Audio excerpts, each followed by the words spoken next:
Olá, a graça e a paz do nosso Senhor e Salvador Jesus Cristo.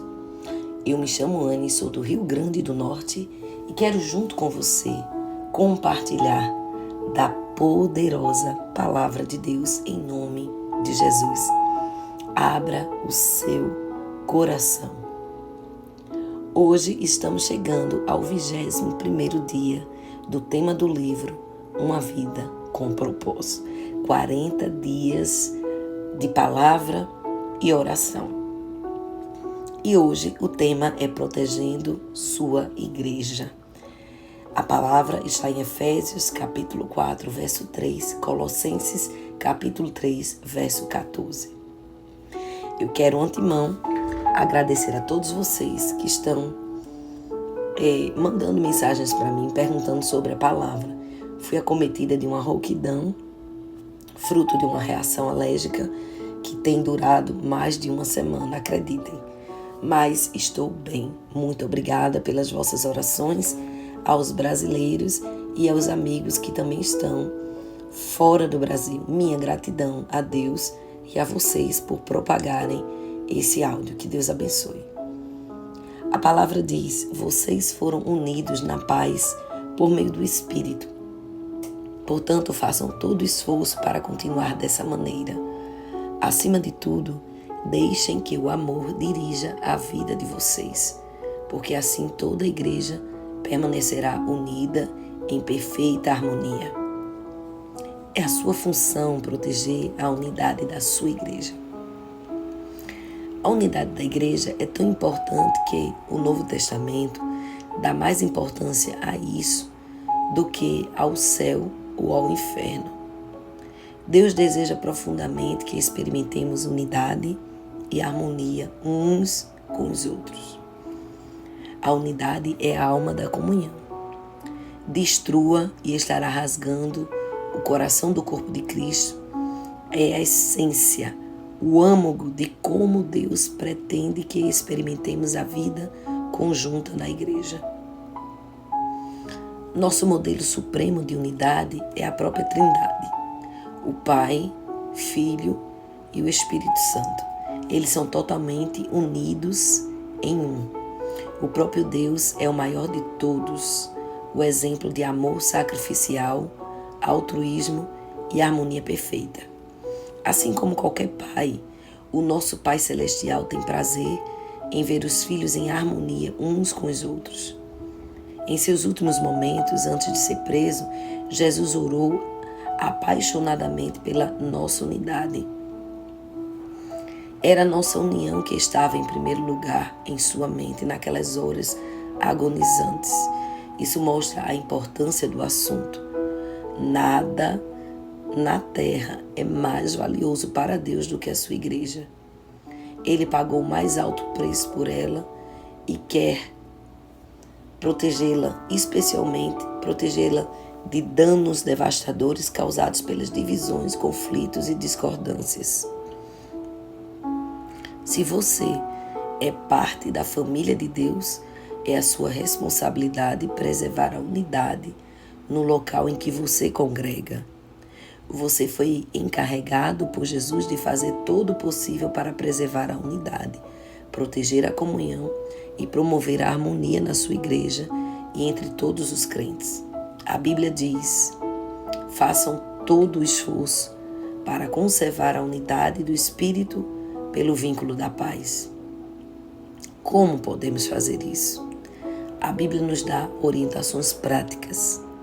Concentre-se no que temos em comum, não em nossas diferenças.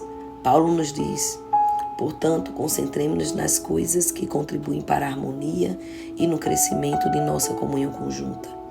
Como crentes, partilhamos um Senhor, um corpo, um propósito, um Pai, um Espírito, uma esperança, uma fé, um batismo, um amor. Partilhamos a mesma salvação, a mesma vida e o mesmo futuro. Fatores muito mais importantes do que as diferenças que poderíamos enumerar. É nesses temas e não em nossas diferenças pessoais que devemos nos concentrar. Devemos nos lembrar que que foi Deus que escolheu nos dar diferentes personalidades, formações, raças, preferências. Logo, deveríamos apreciar essas diferenças e não simplesmente tolerá-las. Deus quer a unidade, não a uniformidade, mas para o bem da unidade não devemos deixar nossas diferenças nos dividirem jamais. Precisamos nos manter concentrados no que mais importa, aprender a amar uns aos outros com Cristo e cumprir com os 5 propósitos de Deus para cada um de nós na sua igreja. O conflito é normalmente sinal de que o foco foi desviado para assuntos menos importantes, coisas que a Bíblia vai chamar de assuntos controvertidos. Quando nos concentramos na personalidade, preferências, interpretações, estilo, método, a divisão sempre acontece. Mas se nos concentrarmos em amar uns aos outros e cumprir o propósito de Deus, chegamos à harmonia. Paulo implorou por isso. Irmãos, em nome do Senhor Jesus, suplico a todos vocês que concordem uns com os outros no que falam, para que não haja divisões entre vocês, antes que todos estejam unidos no só pensamento e no só parecer. Seja realista em suas expectativas. Uma vez que você tenha descoberto como Deus quer que seja a verdadeira comunhão, é fácil ficar desanimado pela disparidade entre o ideal e o real em sua igreja.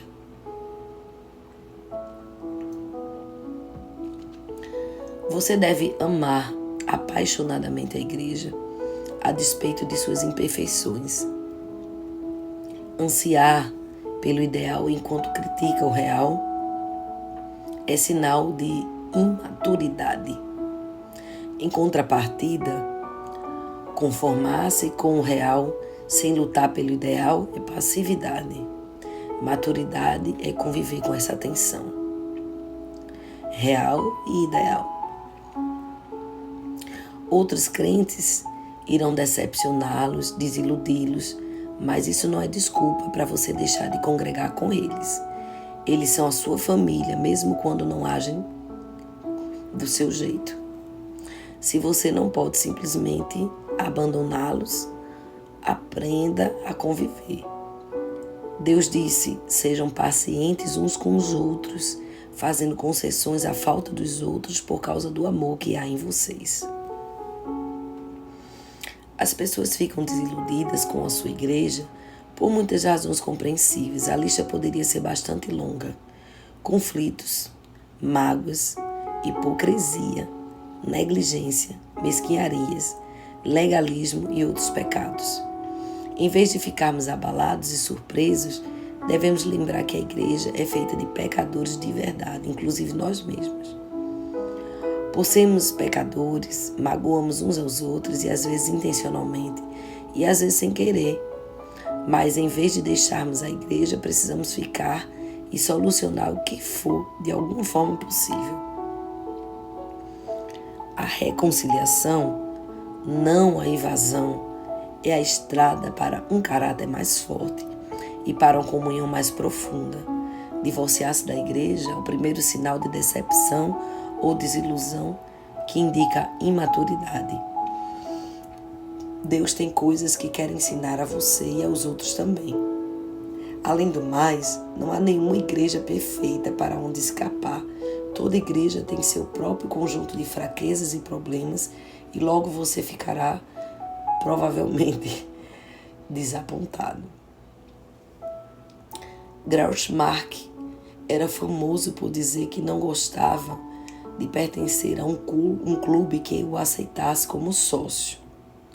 Se uma igreja deve ser perfeita para satisfazê-lo, essa mesma perfeição irá excluí-lo dentre seus membros, porque você não é perfeito.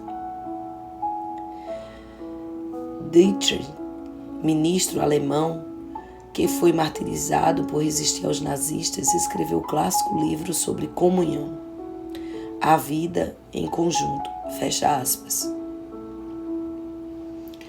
Nele dá a entender que a desilusão com a igreja local é algo bom, porque destrói nossas falsas perspectivas de perfeição e as expectativas falsas também. Quanto mais rápido renunciarmos à ilusão de que uma igreja deve ser perfeita para que amemos, mais rápido deixaremos de fingir e admitiremos que somos todos imperfeitos e precisamos da graça de Deus. Esse é o início da verdadeira comunidade. Toda igreja deveria afixar uma placa: pessoas imperfeitas não precisam entrar. Este é um lugar somente para os que admitem ser pecadores, precisam da graça e querem crescer. Aquele que ama seu sonho de uma comunidade mais do que a comunidade cristã em si, torna-se um destruidor desta. Se não dermos graças diariamente pela congregação cristã onde fomos colocados, mesmo quando não há nenhuma expectativa, nenhuma riqueza a ser descoberta, mas apenas uma fraqueza, pouca fé e dificuldade, e ao contrário, se continuarmos queixando de tudo e de forma insignificante, então impedimos que Deus permita a nossa congregação de crescer. Prefiro incentivar ao criticar.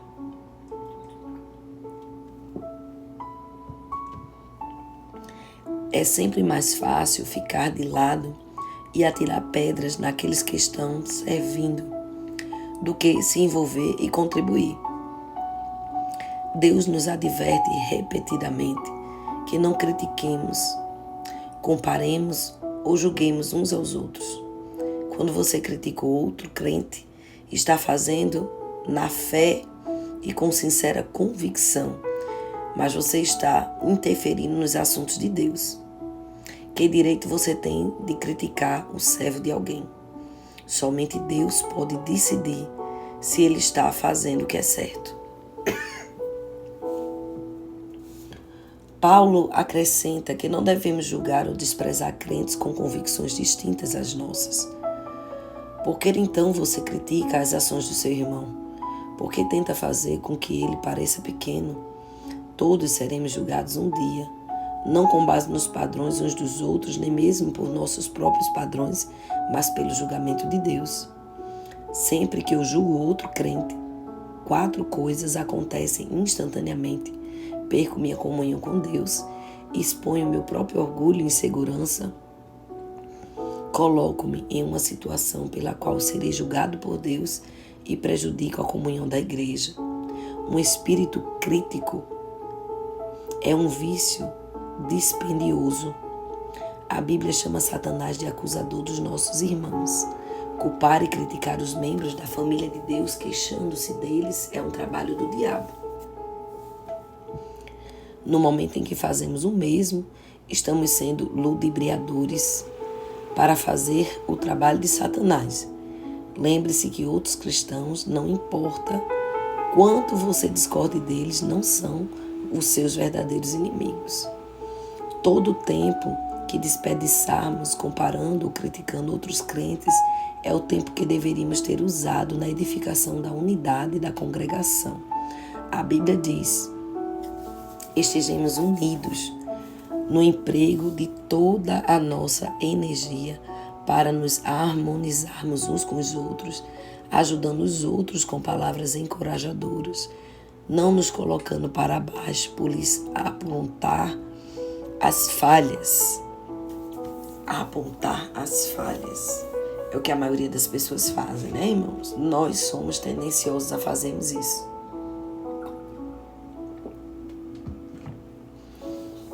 Recuse a dar ouvidos a fofocas. Fofocar é transmitir informações quando você nem é parte do problema e nem da solução. Você sabe que espalhar fofocas é errado e não deve nem ouvi-las se quiser proteger a sua igreja. Ouvir uma fofoca é como receptar mercadoria roubada Isso faz igualmente o culpado pelo crime. Quando alguém começar a fofocar em seu ouvido, tenha coragem de dizer: por favor, pare. Não preciso saber disso. Você já falou diretamente com a pessoa? Pessoas que fofocam para você irão fofocar sobre você. Tais pessoas não são confiáveis. Se você dá ouvido a fofocas, Deus diz que você é um criador de casos. Criadores de casos ouvem criadores de casos. Esses são os que dividem a igreja, pensando apenas em si mesmos. É triste que no rebanho de Deus, as maiorias das pessoas que são feridas sejam por outras ovelhas e não por lobos. Paulo alertou aos cristãos canibais que devoravam uns aos outros e destruíam a comunhão. A Bíblia diz que esse tipo de encrenqueiros deveria ser evitado. A difamação revela segredos, portanto fique longe de quem é falador. A forma mais rápida de pôr fim ao conflito, seja numa igreja, seja num pequeno grupo, carinhosamente, é enfrentar aqueles que estão fofocando e insistir que eles parem. Salomão destacou: uma fogueira se apaga quando acaba a lenha. Da mesma maneira, as brigas apagam ou acabam quando o brigão e implicante é separado do grupo. Pratique os métodos de Deus para a solução dos conflitos. Além dos princípios mencionados no capítulo anterior, Jesus deu à igreja um processo simples dividido em 3 etapas. Se teu irmão pecar contra você, vá e a sós com ele, mostre-lhe o erro. Se ele ouvir você, você ganhou seu irmão. Mas se ele não ouvir, leve consigo 1 ou 2, de modo que qualquer acusação seja confirmada pelo depoimento de 2 ou 3 testemunhas. Se ele recusar, dar ouvido contra a igreja. Em meio a um conflito, temos a tentação de nos queixar a terceiros, em vez de corajosamente falar a verdade de maneira amorosa à pessoa com quem estamos aborrecidos. Isso só torna o assunto mais grave. Em vez disso, você deve ir diretamente à pessoa envolvida. Irmãos, o pior é que às vezes as pessoas, elas se sentem no direito de também não irem até você e não falarem. E o pior, elas propagam as coisas ruins, vão passando adiante, ao invés de resolver com quem precisa ser resolvido de forma direta. Isso cria muito problema na igreja, e eu poderia dizer nas famílias, em escolas, em universidades, em todos os lugares. O confronto em particular é sempre o primeiro passo, e você deve tomá-lo o mais rapidamente possível. Se você não for capaz de resolver as coisas somente entre 2, o passo é levar 1 ou 2 testemunhas para ajudar e confirmar o problema e reconciliar o relacionamento. E o que fazer se a pessoa ainda persistir teimosamente? Jesus ordena que se leve o assunto à igreja e se a pessoa ainda assim recusar escutar, deve tratá-lo como incrédulo. Apoie o seu pastor e os seus líderes. Irmãos, como tem pessoas que não apoiam os pastores de igreja e principalmente a liderança de qualquer que seja o departamento, né? Existem pessoas que se opõem e em nome dessa oposição fazem a guerra. Então isso é muito sério. Eu espero que você escute com o coração aberto. Não existe um líder perfeito, mas Deus dá aos líderes a responsabilidade e a autoridade para manter a unidade da igreja. Durante conflitos interpessoais, esse é um trabalho bem ingrato. Pastores têm frequentemente a desagradável tarefa de agir como mediadores entre membros magoados e imaturos que estão em conflitos. Eles também recebem a impossível tarefa de tentar fazer que todos fiquem felizes, o que nem Jesus conseguiu fazer. A Bíblia é clara sobre como devemos nos relacionar com aqueles que nos servem. Sejam sensíveis aos seus líderes pastorais, ouçam seus conselhos Eles estão atentos à condição da vida de vocês e trabalham sobre a restrita previsão de Deus. Contribuam para a alegria de sua liderança e não para a sobrecarga, porque tornar as coisas difíceis para eles. Os pastores algum dia estarão perante Deus e terão de prestar contas como zelam por você. Eles cuidam de você como quem deve prestar contas, mas você também terá de prestar contas. Você prestará contas a Deus sobre a forma que serviu a Deus e aos seus líderes. A Bíblia dá aos pastores instruções específicas sobre como lidar com pessoas desagregadoras no meio da congregação. Eles devem evitar discussões, ensinar gentilmente o contrário, enquanto oram para que elas mudem. Deve admoestar os que são polêmicos, rogar por harmonia e unidade, repreender os que forem desrespeitosos com a liderança, remover os desagregadores da igreja, caso não considerem os 2 avisos. Protegemos a congregação quando honramos os que nos servem como líderes. Pastores e anciãos necessitam de nossas orações, incentivo, apreço e amor. Recebemos as seguintes orientações. Agora lhe pedimos, irmãos, que tenham consideração para com os que se esforçam no trabalho entre vocês, que os lideram no Senhor e os aconselham. Tenham-nos na mais alta estima, com amor por causa do trabalho deles. Eu o desafio a aceitar a responsabilidade de proteger e promover a união de sua igreja. Empenhe-se nisso com todo o seu esforço e Deus irá se agradar. Nem sempre será fácil. Algumas vezes você terá de fazer o que é melhor para o corpo e não para si mesmo, mostrando preferência pelos outros. Esse é um dos motivos pelos quais Deus nos colocou em uma família eclesiástica, para aprendermos o altruísmo. Em comunidade, aprendemos a dizer nós em vez de eu, nosso em vez de meu. Deus diz, não pensem só em seu próprio bem, pensem nos outros cristãos e no que é melhor para eles. Deus abençoa igrejas unidas. Na igreja, cada membro assina um pacto que inclui uma promessa de proteger a unidade. Consequentemente, a igreja jamais tem conflito e se divide uma congregação. Tão importante quanto isso é todos quererem fazer parte da igreja. A igreja de Salt Black, ele conta uma vez que se trata de uma comunidade unida e amorosa. Nos últimos 7 anos nessa igreja, a igreja batizou de 9 a 100 novos convertidos.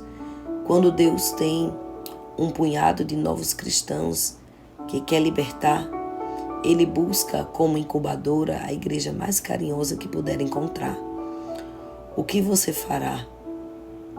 Qual o plano pessoal para tornar a sua igreja local mais aconchegante e amorosa?